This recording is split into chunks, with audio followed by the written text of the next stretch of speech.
Santo Tomás de Aquino es la voz de la Iglesia.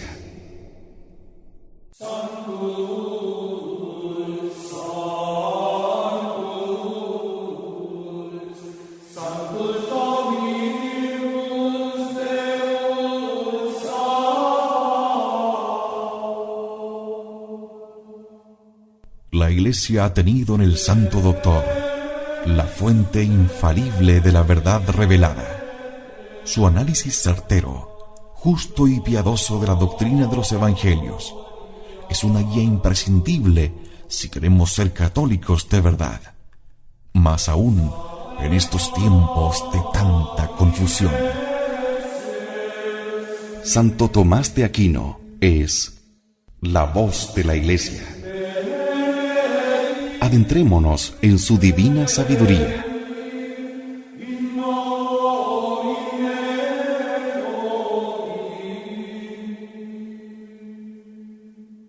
En Convicción Radio.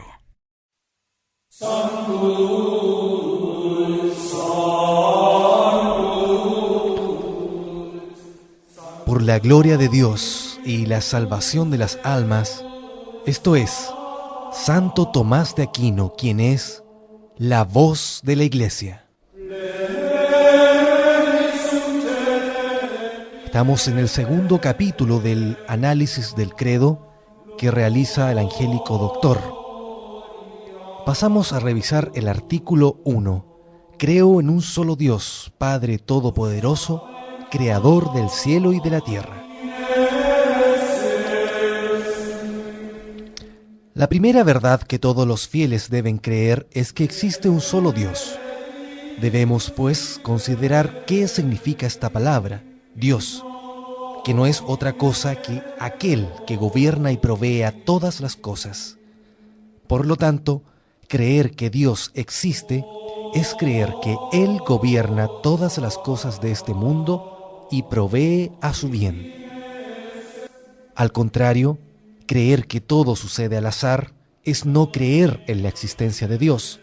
Sin embargo, nadie hay tan insensato que no crea que los seres de la naturaleza son gobernados, ordenados y sometidos a una providencia, ya que se suceden según un orden determinado y según el ritmo de los tiempos. Vemos, en efecto, cómo el sol, la luna, las estrellas y todos los otros seres de la naturaleza guardan un curso determinado, lo cual no sucedería si dependiesen del azar. En consecuencia, si hubiere alguno que no creyese en la existencia de Dios, ese tal sería un insensato. Dice el salmista, dijo el necio en su corazón, no existe Dios.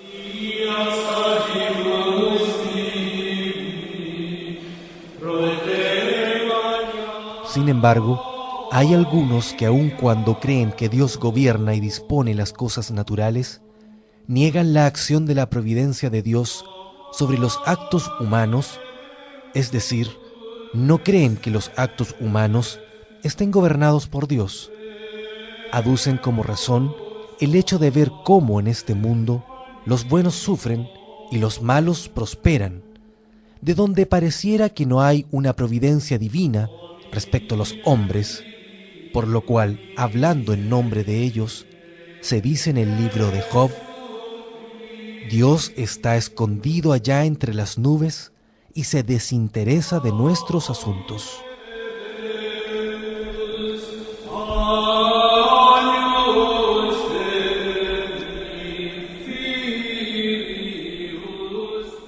Los que así piensan son muy estúpidos, pues a ellos les ocurre como si algún ignorante en medicina diere al médico recetar a un enfermo agua, a otro vino, conforme lo piden las reglas de la medicina, y creyere en su ignorancia que eso lo hace el médico al acaso y no por un justo motivo. Lo mismo debemos decir de Dios, pues por justo motivo y por su providencia dispone Dios las cosas necesarias a los hombres, y así a algunos buenos los aflige y a algunos malos los deja gozar de prosperidad. Por eso, Quien crea que esto acaece por azar es un insensato, y se le tiene por tal porque tal error no proviene sino de su ignorancia de la sabiduría y de las razones del gobierno divino. A este propósito se dice en el libro de Job: ojalá Dios te hiciera conocer los secretos de su sabiduría y la multiplicidad de su ley. Por eso hay que creer con toda firmeza que Dios gobierna y dispone no solo las cosas naturales, sino también los actos humanos. En relación con esto se lee la Escritura: dijeron los malvados, no lo verá el Señor, no se da cuenta el Dios de Jacob. Comprended, estúpidos del pueblo, insensatos, ¿cuándo vais a ser cuerdos? El que plantó el oído no oirá, el que formó el ojo no verá. Conoce el Señor los pensamientos de los hombres. Dios ve, pues, todas las cosas, tanto los pensamientos de los hombres como los secretos de su voluntad. De aquí brota especialmente para los hombres la necesidad de obrar bien, porque todo lo que piensan y hacen manifiesto está a la mirada divina. Bien dice el apóstol: todo está desnudo y patente a los ojos del Señor. Pues bien, debemos creer que este Dios que dispone y gobierna todas las cosas es un solo Dios. He aquí la prueba: el gobierno de las cosas humanas está bien ordenado cuando un solo hombre gobierna y rige la multitud. En efecto, cuando son muchos los jefes, generalmente brotan las disensiones entre los súbditos. Y como el gobierno divino es superior al gobierno humano, es claro que el mundo no está regido por muchos dioses, sino por uno solo. 4 son las razones que han movido a los hombres a creer en la pluralidad de los dioses. La primera es la flaqueza de la inteligencia humana.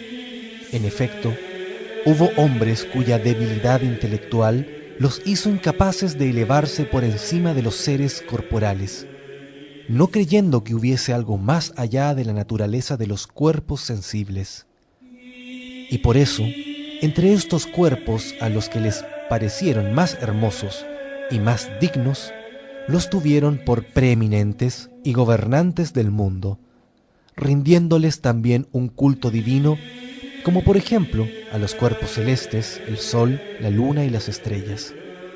Pero a estos les ocurre lo que a uno que fue a la corte de un rey. Queriendo ver al rey, creía que cualquiera bien vestido o cualquier funcionario era el rey. Esta gente, dice el libro de la sabiduría, mira el sol, la luna, la bóveda de las estrellas, como si fueran dioses que gobiernan el universo. Pero Dios les advierte: alzad al cielo vuestros ojos y bajadlos para mirar la tierra, porque los cielos como humo se disiparán, y la tierra se gastará como un vestido, e igualmente perecerán sus moradores. Pero mi salvación será eterna, y mi justicia no tendrá fin. La segunda razón por la cual los hombres han creído en una pluralidad de dioses proviene de la adulación de los hombres. Algunos, en efecto, queriendo adular a los señores y a los reyes, les tributaron el honor debido a Dios, obedeciéndoles y sujetándose a ellos. Y a algunos de entre ellos los hicieron dioses después de la muerte, y a otros aún en vida los declararon dioses. Así leemos en Judith: todos los notables de Holofernes decían entre sí: sepan todas las naciones que Nabucodonosor es el Dios de la tierra y que no hay otro fuera de él. La tercera causa proviene del afecto carnal a los hijos y consanguíneos. En efecto, algunos, por excesivo amor a los suyos, les erigían estatuas después de su muerte, y de ellos se siguió que a esas estatuas les rindieran culto divino. De estos dice la sabiduría: dieron los hombres a piedras y maderos el nombre incomunicable, porque se dieron demasiado a su afecto, o porque honraron exageradamente a sus reyes. En cuarto lugar, por la malicia del diablo, pues éste desde el comienzo quiso igualarse a Dios, por lo que dijo: sobre las estrellas de Dios levantaré mi trono, escalaré los cielos y seré semejante al Altísimo. Ahora bien, nunca ha revocado dicha decisión, por lo cual todo su esfuerzo se dirige a hacerse adorar por los hombres y a que le ofrezcan sacrificios, no porque se deleite en que le ofrezcan un perro o un gato, sino que se deleita en que a él se le reverencie como a Dios, por lo cual se atrevió a decir a Cristo: te daré todos los reinos del mundo con su gloria, si postrándote me adorares. Por esta misma razón, entraban los demonios en los ídolos y mediante ellos daban respuestas para ser venerados como dioses. Dice el Salmo: todos los dioses de las naciones son demonios. Y el apóstol escribe: lo que sacrifican los gentiles, los sacrifican a los demonios y no a Dios. Verdaderamente es horrible que el hombre adore a otros dioses y no al único verdadero Dios. Sin embargo, son numerosos los que frecuentemente cometen un pecado tan grande por una u otra de las 4 causas que acabamos de enumerar. Y ciertamente, si no de boca ni de corazón, al menos con los hechos demuestran que creen en muchos dioses. En efecto, aquellos que creen que los cuerpos celestes pueden constreñir la voluntad del hombre y que para obrar eligen tiempos determinados, estos tales consideran a los cuerpos celestes como dioses que dominan sobre los otros. Dios nos pone en guardia contra una conducta semejante. De los signos del cielo no os espantéis como los temen los gentiles, porque las costumbres de las naciones son vanas. Asimismo, todos los que obedecen a los reyes más que a Dios, o en aquellas cosas en que no deben, hacen de sus reyes sus dioses, contra lo que se lee los Hebreos: se debe obedecer a Dios antes que a los hombres. Igualmente aquellos que aman a sus hijos o a sus parientes más que a Dios, afirman en los hechos que para ellos hay muchos dioses, así como los que aman la comida más que a Dios, de los cuales dice el apóstol: su Dios es su vientre. También todos aquellos que se entregan a la adivinación y a los sortilegios creen que los demonios son dioses, puesto que esperan de los demonios lo que solo Dios puede dar, a saber, la revelación de alguna cosa oculta o el conocimiento de las cosas futuras. En consecuencia, lo primero que se debe creer es que Dios es solamente uno. Lo segundo que debemos creer es que este Dios es el Creador que ha hecho el cielo y la tierra, las cosas visibles y las invisibles. Y dejando a un lado por el momento razonamientos demasiado sutiles, demostraremos con un ejemplo sencillo nuestra proposición. Todas las cosas han sido creadas y hechas por Dios. Si alguien entra a una casa y ya en su misma puerta siente calor, y conforme va avanzando siente un calor más intenso, y más, pensará que adentro hay fuego, aun cuando no vea el fuego mismo que produce dicho calor. Algo semejante le ocurre a quien considera las cosas de este mundo, porque encuentra que todas las cosas están dispuestas según diversos grados de belleza y de nobleza, y cuanto más se acercan a Dios, tanto más hermosas y mejores las haya. He aquí por qué los cuerpos celestes son más hermosos y más nobles que los cuerpos inferiores, y las cosas invisibles más que las visibles. Debemos, pues, creer que todas estas cosas provienen del Dios uno, que da a cada cosa su existencia y su nobleza.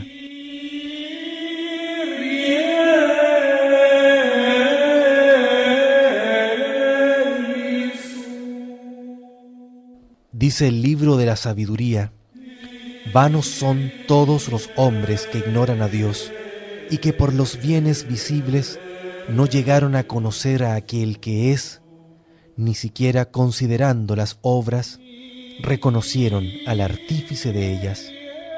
Y más abajo, pues por la grandeza y hermosura de las criaturas se puede conocer y contemplar a su Creador.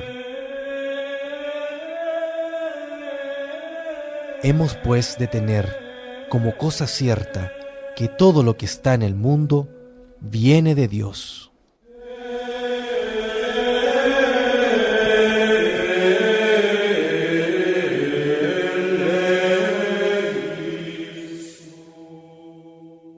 En esta materia debemos evitar 3 errores. El primero es el error de los maniqueos, los cuales dicen que todas las cosas visibles son creadas por el diablo, y por lo mismo a Dios no le atribuyen sino la creación de las cosas invisibles.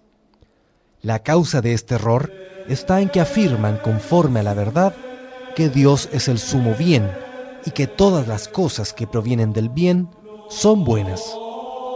Pero no sabiendo discernir qué cosa sea mala y qué cosa sea buena, creyeron que todas aquellas cosas que son en cierta manera malas son pura y simplemente malas. Y así, según ellos, el fuego porque quema es enteramente malo, y lo es el agua porque ahoga, y así otras cosas. En consecuencia, por no ser bueno ninguno de los seres sensibles, sino que todos son en parte malos y deficientes, dijeron que todas las cosas visibles no son hechas por el Dios bueno, sino por un Dios malo. Contra ellos propone San Agustín el siguiente ejemplo. Si uno entra a la casa de un obrero y allí encuentra instrumentos de trabajo contra los que tropieza y que lo lastiman, y por ello juzgara que de hecho obrero es malo, porque tiene tales instrumentos, sería un tonto, porque el obrero los tiene para su trabajo. Asimismo, es absurdo decir, tales criaturas son malas porque en algo son nocivas, pues lo que para uno es nocivo, para otro es útil. Este error es contra la fe de la Iglesia, y para excluirlo, en el credo se dice, de todas las cosas visibles e invisibles. Efectivamente, en el Génesis leemos: en el comienzo creó Dios al cielo y la tierra, y en el Evangelio de San Juan, todas las cosas fueron hechas por Él. El segundo es el error de los que afirman que el mundo es eterno. He aquí lo que San Pedro pone en labios de esta gente: desde que nuestros padres murieron, todo permanece como desde el comienzo de la creación. Estos hombres llegaron a pensar así porque no supieron considerar el origen del mundo, por lo cual, como dice Maimónides, a estos les acontece lo que a un niño que desde su nacimiento fuese dejado en una isla y que nunca viese a una mujer encinta ni a un niño que nace. Si a este niño se le dijese, una vez que se hace grande, cómo el hombre es concebido y llevado en el seno y cómo nace, de ningún modo lo creería, porque le parecería imposible que el hombre pudiese estar en el seno de su madre. Así, aquellos, considerando el estado del mundo presente, no creen que haya tenido un comienzo. También esto es contra la fe de la Iglesia. Por eso, para excluirlo, en el credo decimos que Dios es hacedor del cielo y de la tierra. Si la tierra y el cielo fueron hechos, es claro que no siempre existieron, por lo cual se dice de las criaturas en el Salmo 148, dijo, y fueron hechas.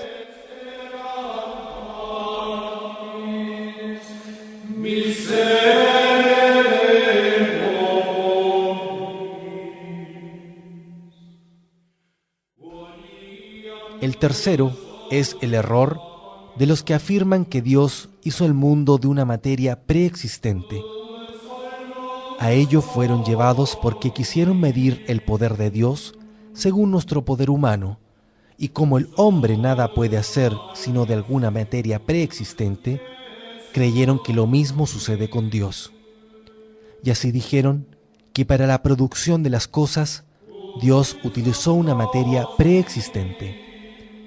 Pero esto no es verdad, porque si el hombre nada puede hacer sin una materia preexistente, ello se debe a que el hombre es causa parcial y no puede dar sino tal o cual forma a una determinada materia proporcionada por otro. En efecto, su poder no se extiende sino a la forma, y en consecuencia no puede ser causa sino de sólo ésta.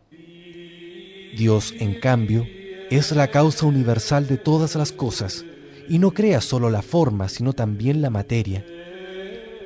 Ha hecho todo de la nada, y por ello, para excluir este error, en el credo se dice, Creador del cielo y de la tierra. Crear y hacer son dos cosas diferentes. Crear es hacer algo de la nada.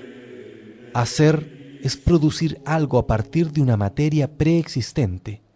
Por lo tanto, si Dios hizo todo de la nada, hemos de creer que de nuevo podría hacer todas las cosas si éstas fuesen destruidas. Por eso, puede devolver la vista a un ciego, resucitar a un muerto y hacer las demás obras milagrosas. El autor del libro de la sabiduría dice al Señor, con solo quererlo, lo puedes todo. De la consideración de esta doctrina, el hombre es llevado a 5 consecuencias prácticas.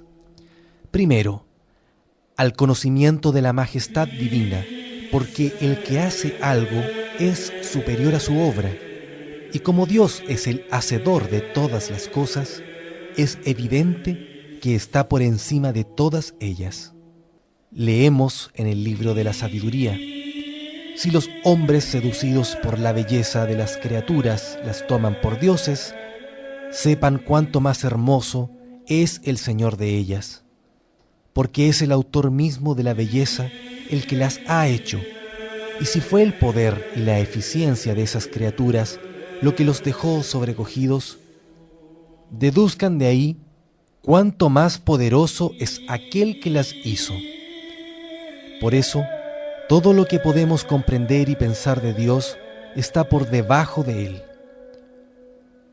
Leemos en el libro de Job, «He aquí el Dios grande, el que vence nuestra ciencia». Segundo, otra consecuencia práctica es la acción de gracias. Porque si Dios es el creador de todas las cosas, resulta evidente que todo lo que somos y todo lo que tenemos procede de Dios. Dice el apóstol, ¿qué cosa tienes que no lo hayas recibido? Y leemos en el Salmo 23, del Señor es la tierra y cuanto ella contiene, el mundo y todos sus habitantes. Por eso, debemos tributarle acciones de gracias y repetir con el salmista, ¿cómo podré corresponder al Señor por todas las mercedes que me ha hecho? Tercero, a la paciencia en las adversidades. En efecto, si toda criatura viene de Dios y por ello es buena según su naturaleza, con todo, si en algo nos daña una de ellas y nos produce una pena, debemos creer que esta pena viene de Dios, mas no el pecado, porque ningún mal viene de Dios, sino en cuanto está ordenado al bien. Si toda pena que el hombre sufre viene de Dios, debe el hombre soportarla pacientemente. Las penas, en efecto, purgan los pecados, humillan a los culpables, inducen a los buenos al amor a Dios. Si recibimos los bienes de la mano de Dios, decía Job, ¿por qué no aceptamos también los males? Cuarto, al uso recto de las cosas creadas. Porque debemos usar de las criaturas para aquello en orden a lo cual fueron hechas por Dios.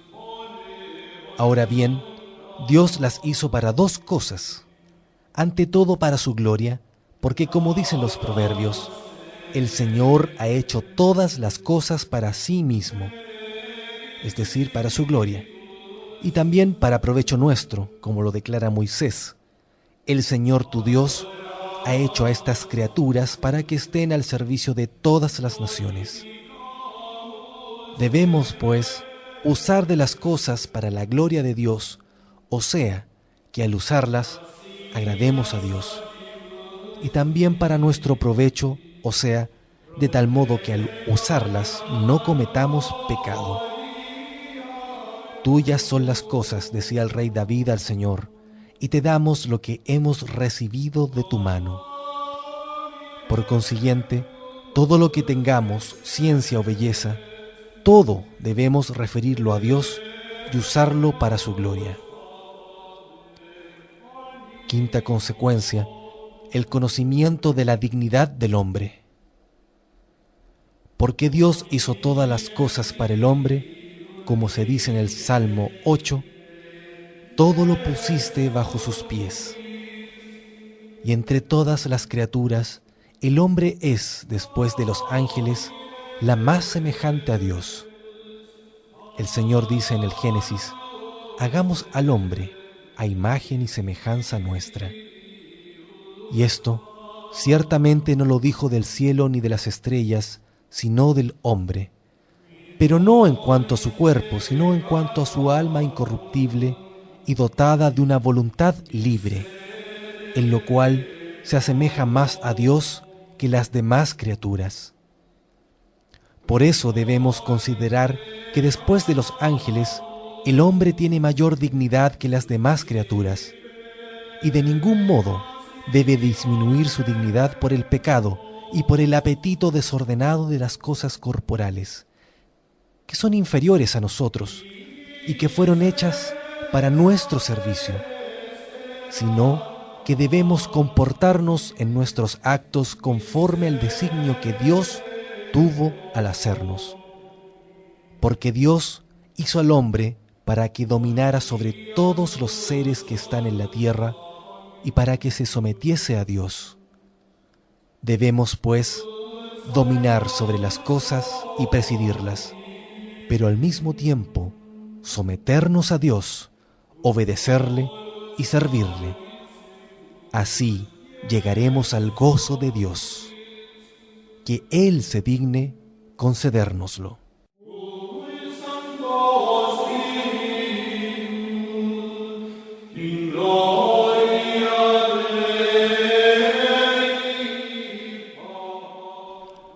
Oh Dios, que ilustras a tu Iglesia con la admirable erudición de tu santo confesor Tomás y la fecundas con sus santas obras, te rogamos nos concedas la gracia de entender lo que él enseñó y de imitar sus virtudes. Por Cristo nuestro Señor. Amén. Muchas gracias.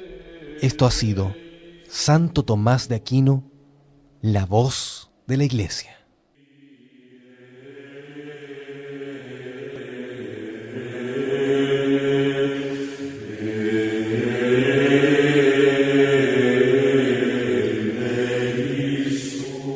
Santo Tomás de Aquino es la voz de la Iglesia.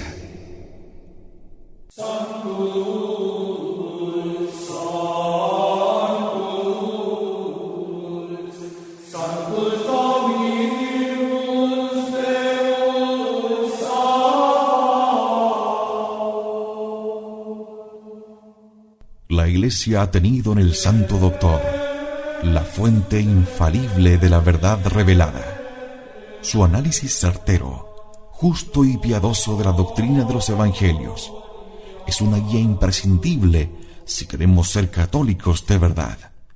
Más aún en estos tiempos de tanta confusión. Santo Tomás de Aquino es la voz de la Iglesia. Adentrémonos en su divina sabiduría.